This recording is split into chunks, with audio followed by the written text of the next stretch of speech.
Everyone, welcome to কেয়া যাবেন। তো চলো শুরু করা যাক আজকের ভিডিওটা হচ্ছে পিকনিক নিয়ে।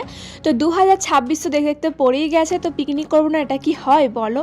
তো আমরা সবাই মিলে বেরিয়ে পড়েছিলাম পিকনিকের উদ্দেশ্যে, অনেক দিন থেকেই প্ল্যান ছিল। তো সকাল সকাল আমরা বেরিয়ে পড়েছি, আমরা সবাই এক জায়গায় সবাই ছিলাম এবং টোটো করে দেখো সমস্ত জিনিসপত্র নিয়ে যাচ্ছি। আর এখানে এই যে আমরা 4জন মতো ছিলাম টোটোতে, যেহেতু জিনিসপত্র অনেক ছিল সেগুলো সব সামনে নিয়ে যেতে হচ্ছিলো আর বাকিরা সবাই বাইকে আসছিল। তো তারপর দেখো এখানে আমরা আশা করি চলেও এসেছি। আমরা করছিলাম আমার কুঠিরের ওইদিকে পিকনিক। তো জায়গাটা সত্যিই বলতে গেলে খুবই সুন্দর, আর হালকা দেখো কুয়াশা কুয়াশা দেখা যাচ্ছে। তখন বাজে ঘড়িতে বাজে 9টা অবধি। আর এই যে এটা হচ্ছে পিকনিক স্পট, দেখো কি সুন্দর লাগছে। আমরা এই যে জিনিসপত্রগুলো এখানে নামিয়ে রেখেছি, আমরা ভেবেছিলাম এখানেই করব, কিন্তু কি বলবো গাইজ, এখানে প্রচুর ঠান্ডা হাওয়া দিচ্ছিল। তো তারপর আমরা জায়গাটা চেঞ্জ করে আমরা কোনো রোদ টোদ দেখে আমরা এখানে চলে এসেছি এবং গরম গরম চা বসিয়ে দিয়েছি। আর চা খোর মানুষ মানেই বুঝতে পারছো কীরকম, এসেই প্রথমে চাটা চাই বলতে গেলে সকালবেলা। তো এখানে ফাইমু সঙ্গে সঙ্গে চা বসিয়ে দিয়েছে। আর এই যে দেখো আস্তে আস্তে এখানে লোকজন আসতে শুরু করে, এখানে সমস্ত রকমের অনেকেই এসেছিলো, পুরো জায়গাটা কিছুক্ষণের মধ্যেই ভর্তি হয়ে গেছিলো। চা হয়ে গেছে, চা খেয়ে নেওয়ার পর আমরা চলে পড়ি কাজে। এবং কাজে এগুলো মুড়ি খাওয়ার জন্য বানানো হচ্ছিল, পেঁয়াজ শসা এগুলো কেটে নিয়েছিলাম। এরপর হবে মুড়ি মাখানো, এটা কিন্তু পিকনিকের মধ্যে আমার সেরা লাগে। তো ঘুগনি আর মুড়ি আর সব কিছু আমরা কিনে এনেছিলাম, যেহেতু সময়টা ছোটো দিনের বেলা এমনিতেই সন্ধে লেগে যায় তাড়াতাড়ি। তো সেই জন্য এখানে দেখো সবাই মুড়ি মাখাতে ব্যস্ত। এখানে অনুকে দায়িত্ব দেওয়া হয়েছিল মুড়ি মাখানোর, এবং মুড়ি মাখানোর পর এই যে আমরা একটা ছোট্ট বক্স এখানে ভাড়া করে নিয়েছিলাম, এখানে সমস্ত কিছু ভাড়াও পাওয়া যায়। এই যে আমার এক বান্ধবী এখানে গান বাজে বাজে হেসেই পুরো গড়িয়ে গেল। আর এই যে এখানে ছিল একটা কি বলবো লাস্ট বাইট ছিল এটা, কিন্তু ও এটা নিতে প্রচুর লজ্জা পাচ্ছিল। তো আমি সেই সময় ভিডিও করে নিয়েছি। তো যাই হোক, তো তারপর এই যে দেখো এখানে মাংসর জন্য এখানে পেঁয়াজ কেটে নিয়েছি। আর এরপর আমাদের মেনুতে কী ছিল সেটাও তোমাদেরকে লাস্টে দেখিয়ে দেবো। আর এই যে এখানে মাংসটা ম্যারিনেট করার ব্যবস্থা করা হচ্ছে। আর এই যে এখানে পেঁয়াজ যা যা ছিল সব কিছু কষা হচ্ছে। আর এই যে বললাম না কিছুক্ষণের মধ্যেই দেখো ভর্তি হয়ে যাবে, তো জায়গাটা কিন্তু আস্তে আস্তে ভর্তি হয়ে যাচ্ছে। আর এই যে আমরা তারপরে চলে এসেছিলাম পাশাপাশি আমার কুঠিরের সোসাইটিতে, এখানে সমস্ত রকমের জিনিসপত্র পাওয়া যায় আর এখানে অনেক মানুষ ঘুরতেও আসে। তো এখানে আমাদের একটা চেনা দাদা ছিল, তো সেখানে এসেছিলাম, দাদা সব কিছু ঘুরিয়ে দেখালো। আর এই যে দেখো ফুলের কি সুন্দর বাগান।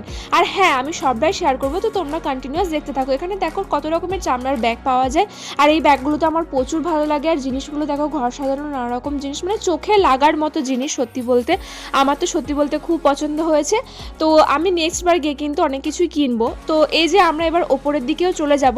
আর উপরে গিয়েই প্রথমে গাইজ দেখে নিই মেয়েদের যেটা দরকার, চুড়ি কানের। তো তারপর আমি এখানে চলে আসি, অনেক রকম সাজানো গোছানো জিনিস। আর এখানে রবীন্দ্রনাথ ঠাকুরের কিছু হাতে আঁকা কিছু ছবি ছিল। আর এই যে হার, এগুলো আমি সরস্বতী পুজোর জন্য দেখছিলাম, কিছু কিছু পছন্দ হয়েছিল কিন্তু দাম বলছিল অনেক।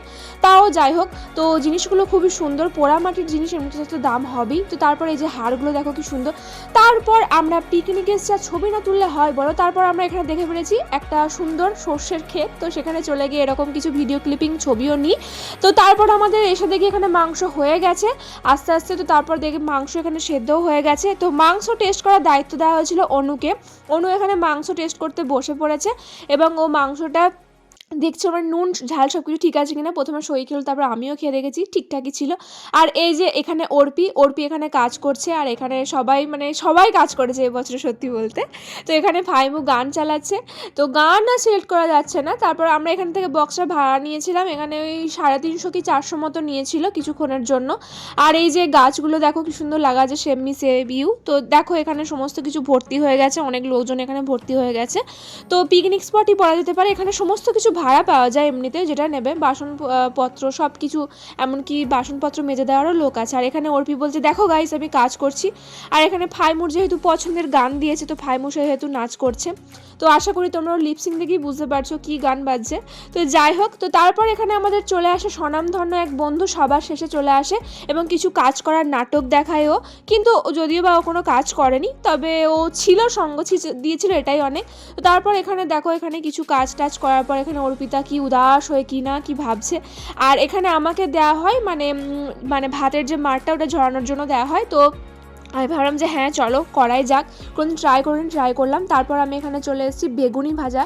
তো আমাদের রান্না পুরোপুরি কমপ্লিট। এখানে ভাত ছিল, বেগুনি ছিল, পাঁপড় ভাজা ছিল, আর আলু সেদ্ধ ছিল যেটা অর্পির খুব পছন্দ, স্যালাড ছিল, আর তারপরে ছিল চাটনি। চাটনিটা খুবই সুন্দর হয়েছিল, মাংসটাও খুব সুন্দর হয়েছিল, ফাইমু রান্না করেছে, খুবই সুন্দর খেতে হয়েছিল সত্যি বলতে। তো এই যে সিম্পলের উপর রান্না করেছিল, তো মানে এত রান্না সিম্পলের উপর করার পরও কিছুই খেতে পারিনি বলতে গেলে। আমাদের পিকনিক পুরোপুরি শেষের দিকে খাওয়া দাওয়া করার পর আমাদের বাসন কোসন সব কিছু একটা মাসিকে দিয়েছিলাম, সে ধুয়ে দিচ্ছিল, আর মানে যথারীতি আর কি টাকা নেয়। পিকনিক শেষ করার পর আমরা চলে আসি বাড়ি। তো আমরা যাচ্ছিলাম রাস্তায়। তো গাইস চলো আজকের ভিডিওটা এই অবধি, আবার পরের কোনো নেক্সট ভিডিওতে দেখা হবে। তো চলো টাটা।